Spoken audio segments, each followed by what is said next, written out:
Hello everyone. आप सभी का स्वागत है आपके अपने यूट्यूब चैनल पर। अब जो है हम लोग क्वेश्चन सीरीज 10 को डिस्कस करेंगे। तक हम लोगों ने 9 क्वेश्चन सीरीज को डिस्कस कर लिया था। आज जो है हम लोग क्वेश्चन सीरीज 10 को डिस्कस करेंगे। सेम वही चीज, 5 क्वेश्चन आपके एंशिएंट के रहेंगे, 5 मेडिवल के रहेंगे, 5 मॉडर्न के रहेंगे। तो इनको मैं डिस्कस करूंगा आपके साथ। चलिए शुरू करते हैं आज के पहले क्वेश्चन के साथ। तो क्वेश्चन नंबर 136 आपके स्क्रीन पर। बसीन की संधि कौन से आंग्ल मराठा युद्ध से संबंधित है? The treaty of Bassein is related to which Anglo Maratha war? तो पहली बात तो बसीन की संधि हुई कब थी? बसीन की संधि हुई थी दिसंबर 31,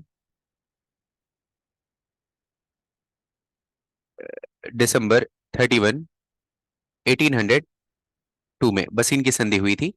और ये किसके किसके बीच थी? ये मराठा और अंग्रेजों के बीच हुई संधि थी। अब इसके बाद से ये किससे संबंधित है? ये संबंधित है आपके सेकंड एंग्लो मराठा वॉर से। इतना दिमाग में रखिएगा। ठीक है बात, सेकंड एंग्लो मराठा वॉर। अब क्वेश्चन नंबर 137। 1799 में टीपू की मृत्यु के बाद मैसूर की गद्दी पर वेलेस्ली ने किसे बैठाया था? तो whom did Wellesley place on the throne of Mysore after the death of Tipu in 1799? तो श्रीरंगपट्टनम में युद्ध करते हुए टीपू की मृत्यु हो गई थी। श्रीरंगपट्टनम में अंग्रेजों के साथ युद्ध करते हुए टीपू मारा गया। ठीक है, बात श्रीरंगपट्टनम में 1799 में अंग्रेजों के साथ युद्ध करते हुए टीपू मारा गया। तो हुआ क्या, अंग्रेजों ने जब टीपू के मर गया तो वाडियार वंश वहां पर था। वाडियार वंश था जिसके अंतर्गत हैदर अली काम किया करते थे। वाडियार वंश था। वाडियार वंश के 2 वर्षीय एक बालक था। 2 वर्ष का एक बालक था जिसका नाम था कृष्णराज। कृष्णराज, उसे अंग्रेजों ने राजगद्दी पर बैठाया और इसे अपने संरक्षण में ले लिया। और इसे अपने किस में ले लिया बाबू? संरक्षण में ले लिया। तो कृष्णराज जो कि 2 वर्षीय बालक था, वाडियार वंश से संबंधित था, उसको इस गद्दी पर बैठा करके पूरे के पूरे क्षेत्र को अपने हथिया लिया था। और ये उस समय के जो आपके वायसरॉय थे वो कौन थे बेटा? वेलेस्ली थे। कौन थे बेटा? वेलेस्ली। उस समय जो वायसरॉय नहीं थे, उस समय के जो आप गवर्नर थे वो कौन थे बेटा? लॉर्ड वेलेस्ली थे। इतना याद रखिएगा। नेक्स्ट देखते हैं बाबू।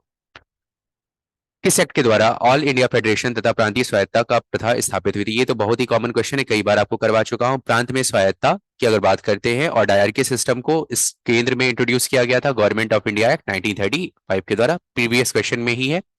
इस तरह के क्वेश्चन जैसे बदल करके आते हैं तो इस वजह से मैंने इसको इंक्लूड किया हुआ है। तो गवर्नमेंट ऑफ इंडिया 1930, और ये सब आए हुए क्वेश्चन है बेटा प्रीवियस ईयर के, किसी ना किसी एग्जामिनेशन में आए हुए क्वेश्चन है और स्टैंडर्ड क्वेश्चन है बाबू।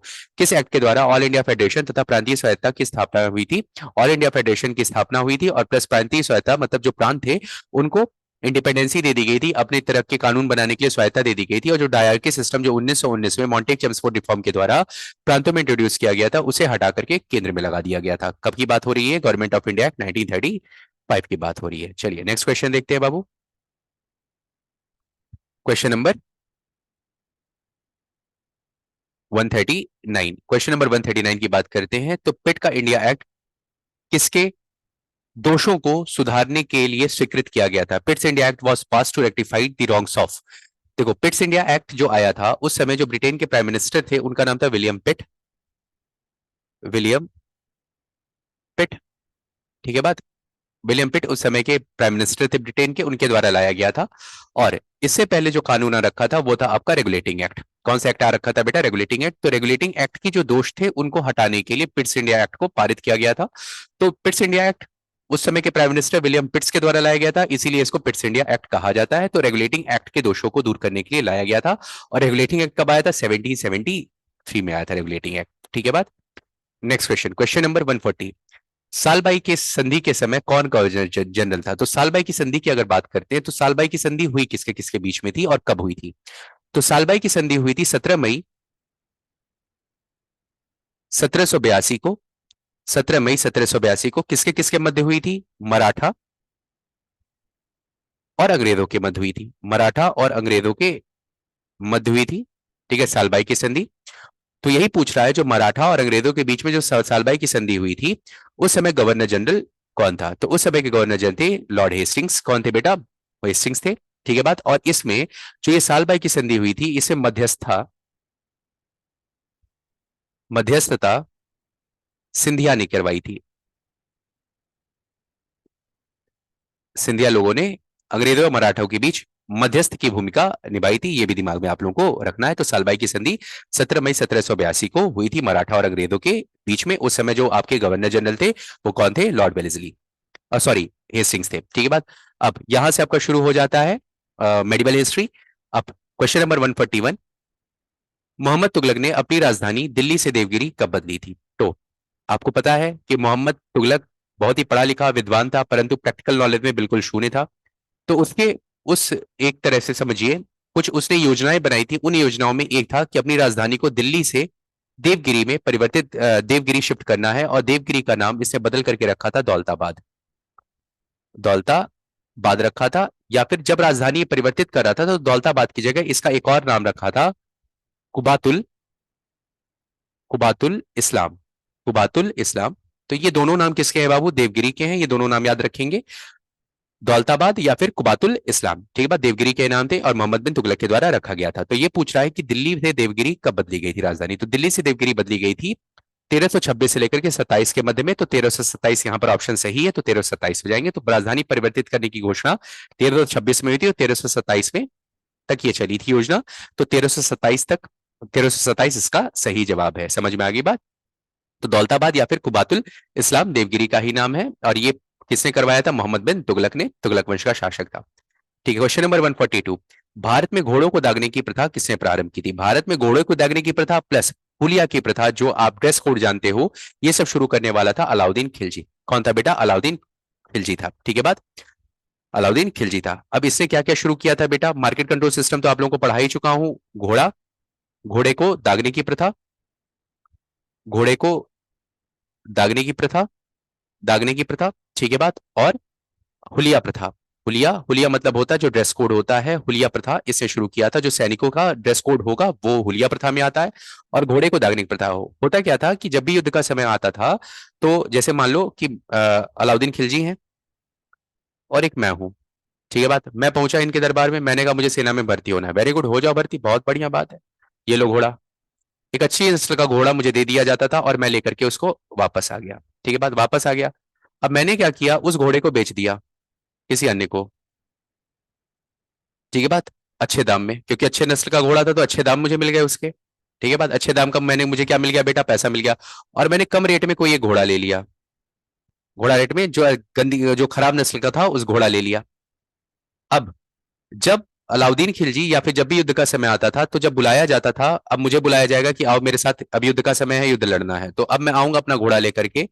तो अब जब देखा जाएगा कि जो घोड़ा दिया गया था उसके बदले में यही घोड़ा मिला, तो मैं कहूंगा कि नहीं, मुझे यही घोड़ा मिला था। कैसे पता करेगा कि कौन सा घोड़ा दिया गया था मुझे?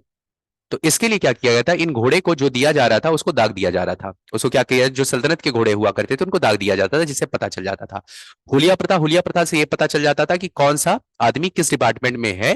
ड्रेस कोड से पता चल जाता है किस डिपार्टमेंट में कौन सा आदमी है, कौन सा अभी ये तरह समझो प्रतीक्षा ले रहा है, और कौन सा प्रतीक्षित हो चुका है सैनिक। इन सब चीजों के बारे में पता चल जाता था। तो ये प्रथा शुरुआत की थी अलाउद्दीन खिलजी ने, घोड़े को दागने की और हुलिया प्रथा की शुरुआत की थी। ठीक है बात। नेक्स्ट क्वेश्चन 143, दिल्ली के राज सिंहासन के लिए इल्तुतमिश ने किसे अपना उत्तराधिकारी नामित किया था? अब देखो, नामित किया था रजिया सुल्तान को। नामित किया था किसको बेटा? रजिया सुल्तान को। ठीक है बात। अब तुर्की सुल्तान, लेकिन परंतु हुआ क्या था? जो तुर्की सरदार थे, जो तुर्की सरदार थे, वो किसी महिला के अधीन रह करके काम नहीं करना चाहते थे। तो वो इल्तुतमिश के एक पुत्र जिसका नाम था रुकनुद्दीन, रुकनुद्दीन फिरोज, उसे गद्दी पर बैठा दिया था। रुकनुद्दीन फिरोज उसे गद्दी पर बैठा दिया था। और इसकी संरक्षिका बनी थी शाह तुर्कान, जो इसकी माता थी। शाह तुर्कान इसकी संरक्षिका बनी थी। कुछ तुर्की सरदार थे जिन्होंने रजिया के खिलाफ रुकुद्दीन फिरोज को गद्दी पर बैठा दिया था। अब हुआ क्या बाबू?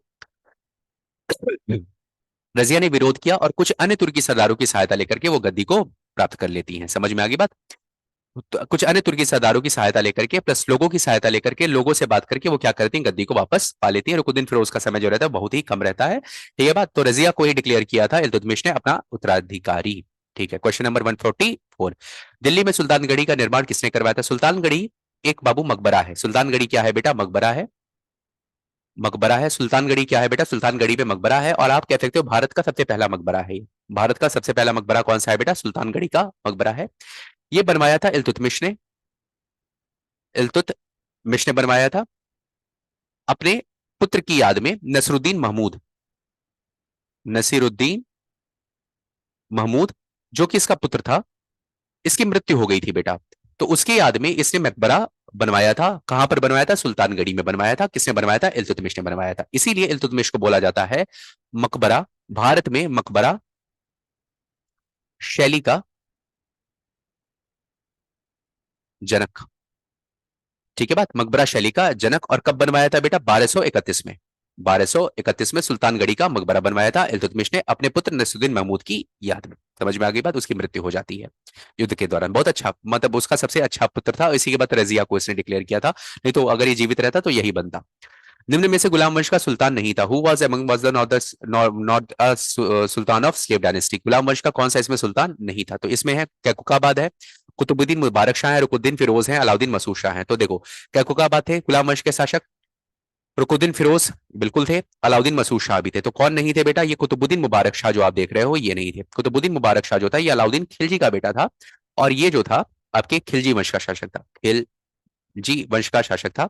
और इसी ने, मैंने बताया था आप लोग को, स्वयं को खलीफा घोषित किया था, स्वयं को खलीफा घोषित किया था। और यह एक पुरुष से प्यार करता था जिसका नाम था खुसरो खां, खुसरो खां। और 1320 में प्यार में धोखा खाया और खुसरो खां ने इसकी हत्या कर दी और खुद को नसरुद्दीन की उपाधि दे करके नसरुद्दीन खुसरो खां बनकर के राजगद्दी पर बैठ गया। ठीक है बात, ये पुरुष से प्यार करता था, कौन? मुबारक शाह। ठीक है बात। नेक्स्ट क्वेश्चन, ये क्वेश्चन मैं करवा चुका हूं इससे पहले, लेकिन बस ये क्वेश्चन थोड़ा अलग तरह का था इसलिए ऐड किया है। राजस्थान में, अब यहां से आपका शुरू हो जाता है एशियन हिस्ट्री। राजस्थान के कालीबंगा और हरियाणा के बनावली कि हड़प्पा पूर्व की अवस्थाएं स्पष्ट रूप से प्राप्त हुई है। मतलब अब देखिए, हड़प्पा सभ्यता मैं करवा रहा हूं अभी ऐप में, आप वहां जाकर के पढ़ सकते हो, इसको कोर्स परचेस कर सकते हो, मात्र 299 रुपए में अभी कोर्स चल रहा है। अभी डिस्काउंट के साथ आपको ये अवेलेबल है। हिस्ट्री का कोर्स अवेलेबल है, वर्ल्ड मैप का कोर्स अवेलेबल है, इंडियन जियोग्राफी विद मैपिंग का कोर्स अवेलेबल है, और बायोलॉजी का कोर्स अवेलेबल है। ये 4 कोर्सेज अवेलेबल है। आप इसमें अपना एनरोलमेंट करवा सकते हैं और अपनी तैयारी को मजबूत बना सकते हैं। हड़प्पा सभ्यता ही वहां पर चल रही है, तो ये बात वहां पर मैंने की थी कि राजस्थान के कालीबंगा और हरियाणा के बनावली, ये 2 ऐसे क्षेत्र हैं, और भी बहुत सारे क्षेत्र हैं बेटा। कालीबंगा और बनावली एक ऐसे क्षेत्र हैं जहां पर पूर्व हड़प्पा काल की चीजें भी प्राप्त हुई हैं। मतलब अगर आप बोल सकते हो प्री हड़प्पन फेजेस की भी बात पता चलता है। तो हड़प्पा के पहले कौन सी अवस्था चल रही थी? तो वो थी आपकी ताम्रपाषाण काल। कौन सा चल रहा था बेटा? ताम्र पाषाण युग। तो तो कालीबंगा और हरियाणा के बनावली से चैल्कोलिथिक पीरियड के भी साक्ष्य प्राप्त हुए हैं, या फिर वहां की अवस्थाएं प्राप्त हुई हैं। ठीक है बात, चैल्कोलिथिक पीरियड की, क्योंकि ये प्री हड़प्पन साइट्स हैं। प्री हड़प्पन पीरियड, प्राक हड़प्पा आपके क्षेत्र है। कौन कौन से? कालीबंगा और बनावली। उसी तरीके से रोपड़ और रोजदी जो है वो आपके पूर्व हड़प्पा साइट्स है, जो कि गुजरात में स्थित है। रोपड़ और रोजदी वो पूर्व हड़प्पा साइट से। ठीक है बात, वहां पर उत्तर हड़प्पा के एविडेंस प्राप्त होते हैं। क्वेश्चन नंबर 147, निम्नलिखित में कौन सा एक हड़प्पा स्थल नहीं है? निम्नलिखित में कौन सा हड़प्पा स्थल नहीं है? तो देखते हैं बेटा कौन सा नहीं है। तो छन्नुदारो, छन्नुदारो है, बिल्कुल बात है, वो आपके सिंधु नदी के किनारे स्थित है। कालीबंगा, हाँ बिल्कुल है, राजस्थान में स्थित है काली चूड़ियों की वजह से। राखीगढ़ी, हाँ राखीगढ़ी है, हरियाणा में स्थित है बेटा। अतरंजी खेड़ा, अतरंजी खेड़ा नहीं है बेटा। अतरंजी खेड़ा जो है वो प्राग ऐतिहासिक काल का है, स्टोन एज का है, प्राग ऐतिहासिक काल का है। अतरंजी खेड़ा जो है वो एटा जिले में पड़ता है, यूपी में। ठीक है बात, ये स्टोन एज से जुड़ा हुआ है। अतरंजी खेड़ा ये नहीं है। ठीक है बात, ये नहीं है हड़प्पा साइट। तो छन्नुदारो है, कालीबंगा है, और राखीगढ़ी। छन्नुदारो कहाँ पे? पाकिस्तान में सिंध प्रांत के पास है। कालीबंगा कहाँ पर है बेटा? राजस्थान में। राखीगढ़ी की बात करते हो तो हरियाणा में। भारत की सबसे बड़ी अगर हड़प्पन साइट पूछा जाता है तो राखीगढ़ी है। वैसे हड़प्पन साइट अगर पूछा जाएगा भारत की सबसे बड़ी हड़प्पन साइट जो है वो मोहनजोदारो है, लेकिन भारत की सबसे बड़ी जो है वो राखीगढ़ी, दूसरे नंबर पर धौलावीरा है। ठीक है, नेक्स्ट आते हैं बाबू। हड़प्पा निवासियों का किसके साथ समुद्री मार्ग से संपर्क था? अब किसके साथ संपर्क था बेटा? ये संपर्क था क्या मोरक्को के साथ, क्या एथेंस का, क्या इस्तांबुल का, क्या मेसोपोटामिया से? हाँ, ये इसका संपर्क था किसके साथ बेटा? मेसोपोटामिया के साथ। अरब सागर में जो लोथल है, लोथल की बात करते हो जो गुजरात में है, लोथल में। ठीक है बात, ये व्यापार का प्रमुख बंदरगाह था, व्यापार का प्रमुख बंदरगाह था, बंदरगाह था। और उसी तरीके से बलूचिस्तान में एक जगह है सुतका गेंदोर, सुतका गेंदोर। सुतका गेंदोर जो है ये बलूचिस्तान में है, ये गुजरात इंडिया में है, इंडिया में है। सुतका गेंदोर जो है वो बलूचिस्तान पाकिस्तान में है।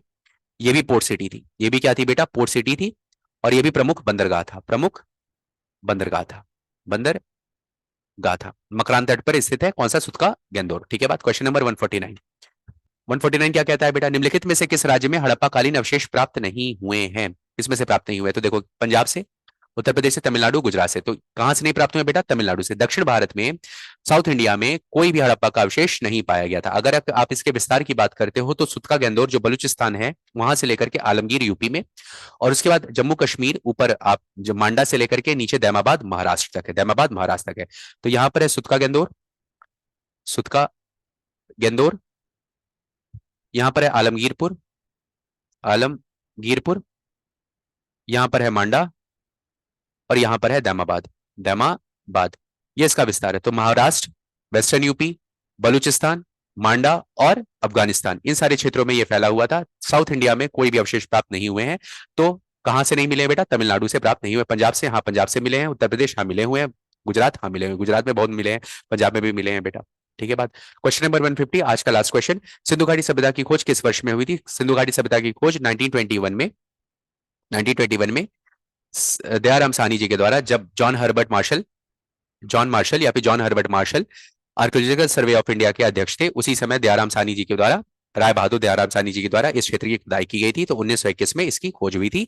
सब सिंधु घाटी सभ्यता की 1921 में किसके द्वारा करवाया गया था, दयाराम, दयाराम साहनी, राय बहादुर दयाराम साहनी जी के द्वारा करवाया गया था। और इस समय एएसआई के, आर्कियोलॉजिकल सर्वे ऑफ इंडिया के अध्यक्ष कौन थे, John Herbert, Herbert Marshall, Marshall थे।